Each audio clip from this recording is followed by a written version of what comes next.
నిరీక్షణ prayer house మరియు centre సంఘముల తరపున ప్రభు పేరిట మీ అందరికీ నా ప్రేమపూర్వకమైన వందనములు. ఈరోజు దేవుని వాగ్దానం 2వ దినవృత్తాంతములు 15వ అధ్యాయం 7వ వచనం. మీరు బలహీనులు కాక ధైర్యము వహించుడి.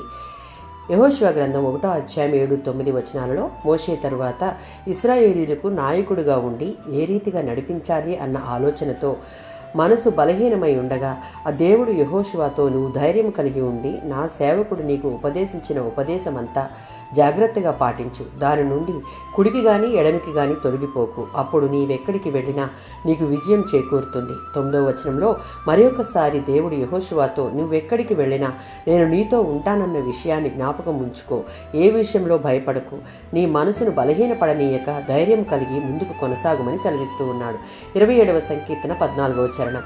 మనం ఊహించని పరిష్కారం లేనటువంటి పరిస్థితుల గుండా మనం ప్రయాణించవలసి వచ్చినప్పుడు మానవ స్వభావంగా మనసు బలహీనపడవచ్చు. కానీ రక్షించబడి సర్వశక్తిమంతుడిని కలిగి ఉన్నటువంటి మనం ఎట్టి పరిస్థితుల్లోనూ కృంగిపోవాల్సిన అవసరం లేదు. దానికి బదులు యెహోవా కొరకు కనిపెట్టుకుని ఆయనను ఆశ్రయించే వారంగా ఉండి మన ప్రతి పరిస్థితిని ఆయనే చక్కబెట్టి మన సమస్యలలో జయమిచ్చే దేవుడుగా ఉన్నాడు అన్న ధైర్యం కలిగి విశ్వాస జీవితాన్ని కొనసాగించాలి. యెషయా గ్రంథం 35వ అధ్యాయం 3-4 వచనాలలో ఈ లోకంలో మనకెదురయ్యే శోధనలు, వాటి వల్ల కలిగే వేదన వలన మానసికంగా కృంగుదలతో బలహీనమై ఏమి చేయాలో తెలియని పరిస్థితిలో మనుషులను ఆశ్రయించక దేవుని మాత్రమే ఆశ్రయించుకొని మనం కలిగి ఉన్న మన దేవుడు సర్వశక్తిమంతుడు, ఆయనకు అసాధ్యమైంది ఏదీ లేదన్న విషయం జ్ఞాపకం ఉంచుకొని ధైర్యం కలిగి ఆయన యందు స్థిరమైన నమ్మకం కలిగి ఆయన చేయి పట్టుకుని నడుచుటకు సిద్ధపడితే ఆయన మనలను ధైర్యపరిచి మన వెన్నంటి ఉండి నడిపిస్తాడు. ఆమేన్.